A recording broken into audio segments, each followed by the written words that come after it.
My name is Jennifer. I'm a 25-year-old working professional. Currently, I live with my grandmother and commute to work from her house. The reason I live with my grandmother is because my mother passed away from an illness. My mother got sick when I was 3 years old, and it seemed like there was no hope for her recovery. At that time, my father was apparently having an affair, despite my mother's illness. When my mother passed away when I was 5, my father must have found me a burden. He left me with his mother, my grandmother, and disappeared somewhere. Having no siblings and losing both parents, I ended up being raised by my grandparents. Feeling lonely, I would ask every day, "When will Dad come to pick me up?" But my grandparents would just give a bitter smile each time. Gradually, I understood that I had been abandoned by my father. Still, my grandparents, who were in their 50s at the time, raised me with all their might. My grandmother, who had been a housewife, started working part-time so I wouldn't starve. And she bought me beautiful clothes and toys. My grandparents must have been worried about their own retirement. But when I was about to take my high school entrance exam, my grandmother said this to me: "You don't have to be fixated on going to a public high school. Go wherever you want." "But if I do that, I'll be a burden on you and Grandpa." "It's okay. We still have some savings." "No, I'll try my best to get into a public high school. I'll definitely pass, so please support me." "All right, then you have to give it your all." And I successfully got into one of the top public high schools.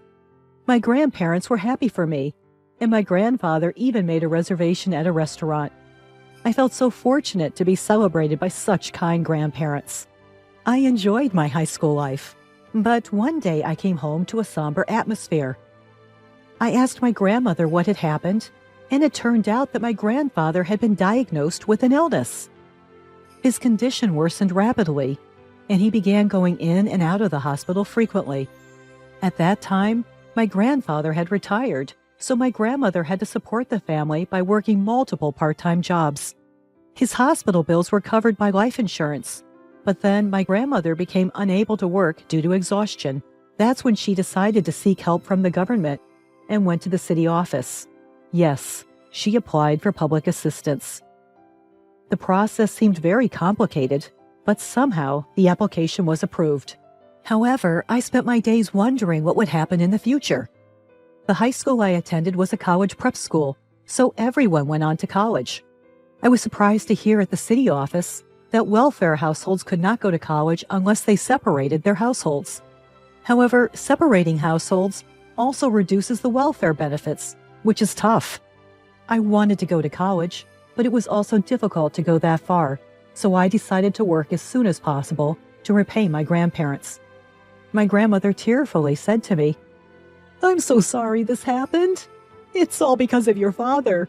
It's because I didn't raise him properly." "It's not like that. Grandpa and Grandma took good care of me. I'll work hard, so don't worry." "I feel so pathetic. You wanted to go to college, and now I'm sorry." Then I got a job at 18. By that time, I was able to make a living without welfare. However, my grandfather's condition was already deteriorating, and he was told he only had a half a year left. In the end, he left me with these words: "Jennifer, I'm sorry for all the trouble." "Grandpa, it's not like that." "Please take care of your grandma. I love you." "Grandpa!"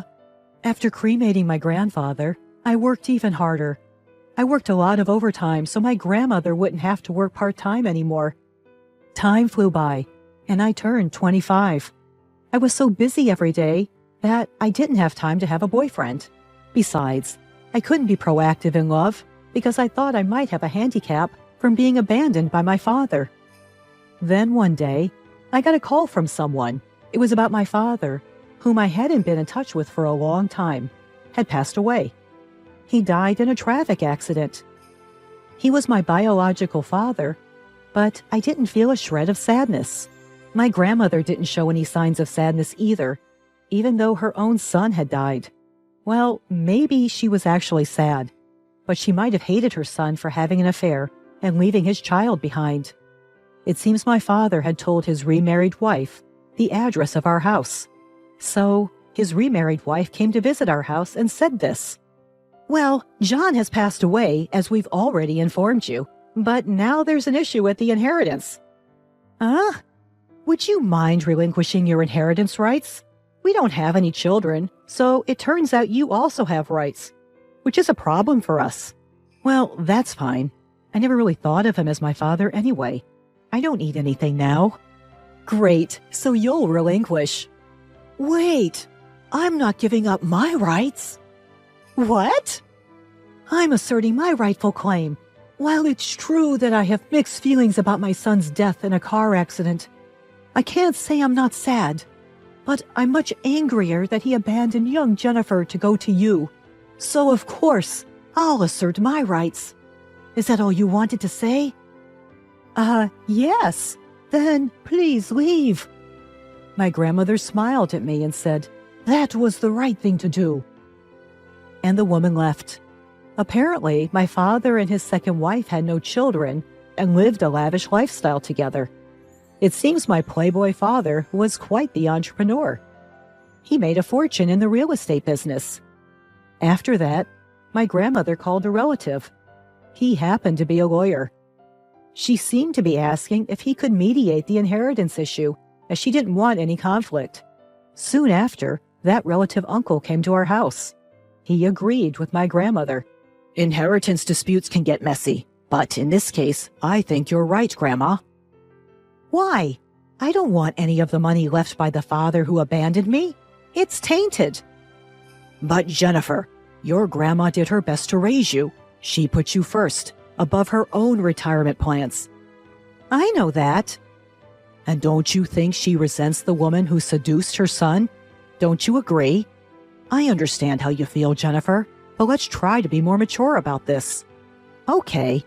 I have been stubbornly refusing my father's inheritance, but I started to reconsider. Money they could have saved for their retirement. Raising me must have cost my grandparents a lot of money. They must have spent a lot of money to raise me, although I am sure they were saving for their retirement. They even sent me to tutoring classes in middle school and celebrated special occasions with me. Thinking about it that way, I decided to understand my grandmother's feelings, so I changed my mind and decided to claim my inheritance rights after all. When we informed the second wife, she was furious. In the end, it all comes down to money, even after someone's death. After carefully reconsidering, I've decided to claim my rights. What? I should have never told you people. It's too late now. We have a lawyer in our family, after all. You? How dare you pull such a sneaky trick? I don't want to hear about being sneaky. It's my legitimate right. You were abandoned by your parents, and now you act all high and mighty? Oh, it seems you're not aware that you were also played. What? Turns out, my father had other women as well. He didn't have children with them, though. Wait, what are you talking about? When my father passed away, a woman came demanding his inheritance like a fool. When we talked, surprise, surprise, she was his mistress. Can you believe it? She's a fool for claiming the inheritance while being his mistress. And she wasn't the only one. There were 3 of them. I was shocked, and my jaw dropped.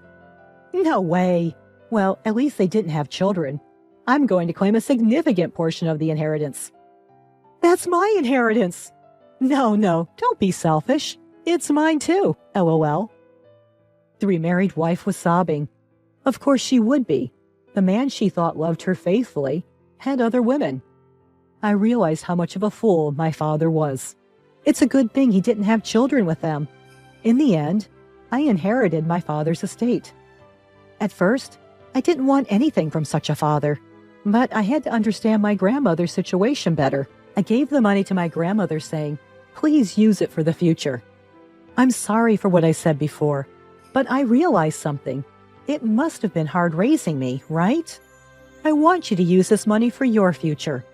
Jennifer, but I can't use all of it. It's okay. But what about when you get married someday? Save some of it for that. Grandma, don't worry about me. But then my feelings are, All I want is to see you happily married someday. Of course, it's fine if you don't get married too. Just live your life the way you want. You don't have to stay here forever. But what about you, Grandma? A year later, I met a wonderful man at a social gathering. We dated, and we got married. When he proposed, I was thrilled. He understood my family situation and suggested we live together with my grandmother. I felt terrible, but he said, "Let's be good to your grandma." At the wedding, my grandmother cried her eyes out. I felt like I could finally repay her kindness that day. I'd be happy if I could become even more dependable and put my grandmother at ease in the future.